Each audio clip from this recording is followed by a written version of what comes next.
មុខងារពីរយ៉ាងដែលអ្នកគួរតែផ្លាស់ប្ដូរបន្ទាប់ពីអ្នកអាប់ដេតពី UI 6.1 ឡើងមក UI 7.0 សួស្តីស្វាគមន៍មកកាន់វីដេអូរបស់ខ្ញុំបានទីថ្ងៃនេះខ្ញុំចង់ធ្វើវីដេអូតាក់ទងជាមួយនឹងមុខងារខ្លះដែលនៅពេលដែលខ្ញុំប្រើប្រាស់នៅ version 6 វាល្អជាង version 7តាក់ទងជាមួយនឹង notification bar ហើយនឹងsetting វាគួរទៅនៅជាមួយគ្នាជាក់ស្ដែងនៅពេលដែលយើងឡើងមក UI 7.0 យើងត្រូវការអូសពីខាងឆ្វេងទើបយើងអាចមើល notification ហើយយើងអូសពីខាងស្ដាំទើបយើងអាចស្ដាយ setting បានអញ្ចឹងបើសិនយើងចង់បដូរវាឲ្យទៅដូចជា version ចាស់វិញដំបូងយើងត្រូវអូសពីខាងស្ដាំចូលមកក្រោមយើងចុចលើរូបប៊ិច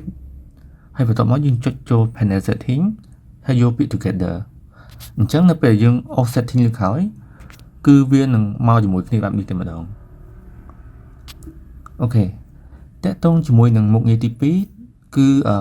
notification នៅពេលដែលយើង lock screen ជាក់ស្ដែងនៅពេលដែលយើង upgrade ឡើងមក version 7.0 វានឹងបដូរពី notification bar របស់យើងទៅជា notification icon អញ្ចឹងទៅវាអត់ load notification នៅពេលយើងមើលពី lock screen នេះតើយើងទៅunlock screen បានយើងអាចមើលបានអញ្ចឹងបើសិនចង់ផ្លាស់ប្ដូរវាដំបូងយើងអូសវាឡើងលើចូលកន្លែង search វាយពាក្យថា notification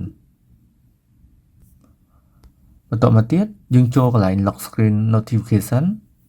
ហើយយើងយកពាក្យ cat បន្តមកទៀតយើងចូលកន្លែង show content ចុចកន្លែងខ្ចៅហ្នឹងហើយយើងចូលទៅ app ណាដែលយើងចង់ឲ្យវាបង្ហាញ